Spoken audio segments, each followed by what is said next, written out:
నమస్తే, welcome to number 1 news. నేను రవీంద్ర. తెలంగాణలో మరికొద్ది రోజుల్లో ఒక కీలకమైనటువంటి పరిణామం ఒకటి చోటు చేసుకోబోతుంది. అదేంటంటే బీఆర్ఎస్ ఎమ్మెల్సీ అలాగే మాజీ ముఖ్యమంత్రి కేసీఆర్ కుమార్తె కల్వకుంట్ల కవిత ప్రజల్లోకి రాబోతున్నారు. ఇది చాలా కీలకమైనటువంటి అంశంగానే చూడాలి. మార్చి 15న ఆమెను అరెస్ట్ చేశారు ఢిల్లీ లిక్కర్ స్కామ్ కేసుకు సంబంధించి. ఇటువంటి తరుణంలో దాదాపుగా 164 రోజులు జైల్లో ఉన్నటువంటి కవిత బెయిల్పై బయటకు వచ్చారు. 3 నెలలు కావస్తుంది. ఈ 3 నెలల్లో కూడా ఆమె ఎక్కడా కూడా బయటకు వచ్చి మాట్లాడలేదు. అలాగే ఎక్కడ ఏ కార్యక్రమంలో కూడా పాల్గొనలేదు. ఏ ట్వీట్ కానీ సోషల్ మీడియా వేదికగా ఆవిడ యాక్టివ్గా ఉంటారు, కానీ ఎక్కడ కూడా ఎలాంటి పోస్టులు పెట్టాల. తాజాగా పోస్టులు పెట్టడం మొదలుపెట్టారు. దీనికి సంబంధించి నవంబర్ 29వ తేదీన దీక్షా దివాస్ ఆ కార్యక్రమంలో పాల్గొనబోతున్నారు.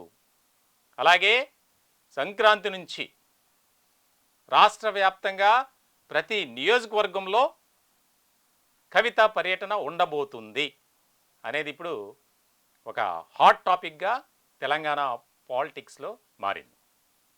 ఎందుకనంటే 2 పర్యాయాలు గులాబీ పార్టీ రాష్ట్రాన్ని పరిపాలించి మొన్న జరిగినటువంటి ఎన్నికల్లో అధికారాన్ని కోల్పోవలసి వచ్చింది.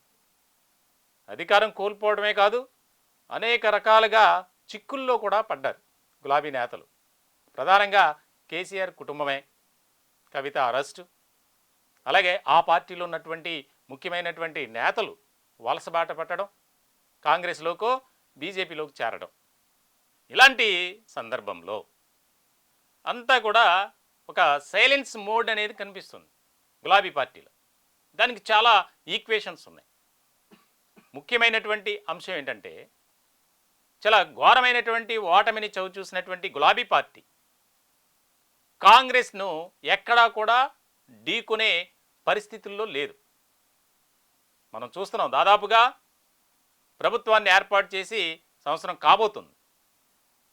ఇటువంటి క్రమంలో ఎక్కడా కూడా ప్రత్యక్ష ఆందోళనలు కానీ, ప్రభుత్వానికి వ్యతిరేకంగా ధర్నాలు కానీ, నిరసన కార్యక్రమాలు చేపట్టడం జరగల. ఎందుకనంటే వారు ఇరుక్కున్నటువంటి కేసుల్లోంచి బయటపడటానికే చూశారు తప్ప ఎక్కడా కూడా ఎలాంటి ఉద్యమాలు కానీ చేయలేదు. ఇటువంటి క్రమంలో ఓ పక్కన మాట్లాడుతున్నారు, ఇచ్చినటువంటి హామీలు, ఎన్నికల ముందు చేసినటువంటి వాగ్దానాలను నెరవేర్చడంలో కాంగ్రెస్ విఫలమైంది, త్వరలోనే ప్రజలు బుద్ధి చెబుతారు, ముఖ్యమంత్రి రేవంత్ రెడ్డి గద్దె దిగడం ఖాయం అని చెప్పి. ఇలాంటి తరుణంలో గులాబీ పార్టీలో ఎవరు కూడా ధైర్యంగా ముందుకొచ్చి మాట్లాడలేని పరిస్థితి. Kaleshwaram project issue, Telangana state public service commission issue, అలాగే అన్నిటికంటే ప్రధానమైంది ఫోన్ ట్యాపింగ్. దేశవ్యాప్తంగా సంచలనం కలిగించింది. అధికారాన్ని అడ్డుపెట్టుకొని ఫోన్ ట్యాపింగ్ ఏ విధంగా చేశారు, ప్రత్యర్థి పార్టీల నాయకులను ఎన్నో ఇబ్బందులకు గురి చేసినటువంటి పరిస్థితులు మనం గమనించాం. గులాబీ నేతలు కొంతమంది అరెస్టులు, భూదందాల్లో అనేక రకాలుగా ఇబ్బందులకు గురి చేసినటువంటి కేసుల్లో. ఇటువంటి క్రమంలో ఇప్పుడు తాజాగా వస్తున్నటువంటి వార్తలను మనం కనుక ఒకసారి పరిశీలిస్తే, కేటీఆర్ వల్ల కూడా కాలేదు, హరీష్ రావు కూడా ఆయన ఒక రకంగా చెప్పాలంటే డీయాక్టివేట్ అయ్యారు, పార్టీలో అంతంత మాత్రమే, యాక్టివ్గా లేరు అనేది వినిపిస్తుంది. ఒక సందర్భంలో అయితే ఆయన పార్టీని విడిచిపెట్టే అవకాశాలు కూడా ఎక్కువగానే ఉన్నాయి అనే వాదన కూడా బలంగా వినిపించింది. సో ఇటువంటి సందర్భంలో ఇదొక ముఖ్యమైనటువంటి పరిణామంగా చూడాలి. కాంగ్రెస్ ప్రభుత్వంలో ఉన్నటువంటి పెద్దలు కూడా బీఆర్ఎస్ను ఏ విధంగా మాట్లాడుతున్నారు, ఆ పార్టీలో ఉన్నటువంటి నాయకులు చేసినటువంటి పనులను ఎత్తి చూపిస్తున్నారు ప్రజలకు.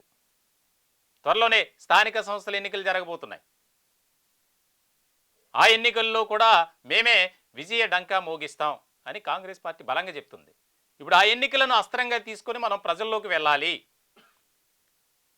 పూర్వపు వైభవం తీసుకురావడానికి మనం ఒక యాక్షన్ ప్లాన్ను సిద్ధం చేసుకోవాలి, చాలా గ్రౌండ్ లెవెల్లో మనం వర్క్ చేసుకోవాలి, లేదంటే రాబోయే ఎన్నికల్లో చాలా తీవ్రమైనటువంటి పరిణామాలు ఎదుర్కోక తప్పదు అనే ఆలోచనలో ఉన్నారు. వాస్తవంగా చెప్పాలంటే 164 రోజులకు పైగా కవిత జైల్లో ఉన్నారంటే కేసీఆర్ రాజకీయం కూడా పనిచేయాల. ఢిల్లీ పెద్దలను కలిశారు కేటీఆర్, హరీష్ రావు దాదాపు 10 పర్యాయాలు. అయినా కూడా బెయిల్ వచ్చినటువంటి పరిస్థితుల్లో లేరు. మొత్తానికైతే బయటపడ్డారు. అలాగే వారి కుటుంబ సభ్యులపై అనేక రకాలుగా ఆరోపణలు, పార్టీ నాయకులు కొంతమంది అయితే అరెస్ట్ అయ్యారు. ఉదాహరణ కనుక చూస్తే మల్లారెడ్డి మాజీ మంత్రి, ఆయనపై అనేక రకాలుగా భూ వివాదాలకు సంబంధించినటువంటి కేసులు, దళితుల గిరిజనుల భూములను అక్రమంగా ఆక్రమించుకొని ఆయన అనుభవిస్తున్నటువంటి పరిస్థితి. అలాగే అనేక మంది ప్రతి నియోజకవర్గంలో గులాబీ పార్టీ నాయకులు అరెస్ట్ అయినటువంటి సందర్భాలే. బెదిరింపులు, భూదందాలు, భూ కబ్జాలు అనేక రకాలుగా.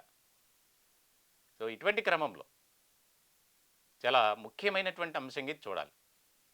మరి రీఎంట్రీ ఇస్తున్నటువంటి కవిత ఏ స్థాయిలో సక్సెస్ అవుతారు, కాంగ్రెస్ను ఢీకొనే పరిస్థితులు ఉన్నాయా అనేది తెలంగాణ పొలిటికల్ సర్కిల్లో ఒక చర్చ జరుగుతుంది.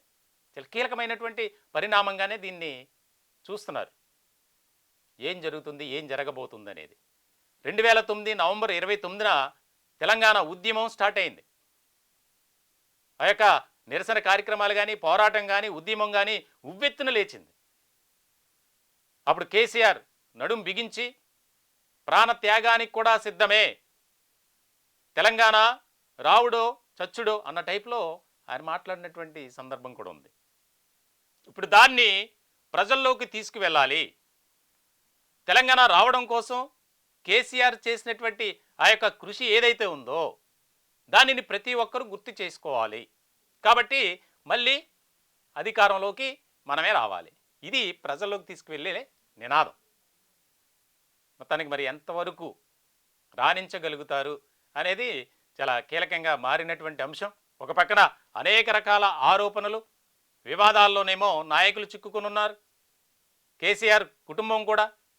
మరి ఇటువంటి తరుణంలో నేను వస్తున్నా అని చెబుతున్నటువంటి కవిత, ఆమె ప్రయత్నాలు ఎంతవరకు ఫలిస్తాయనేది ముఖ్యమైనటువంటి అంశంగా మారింది.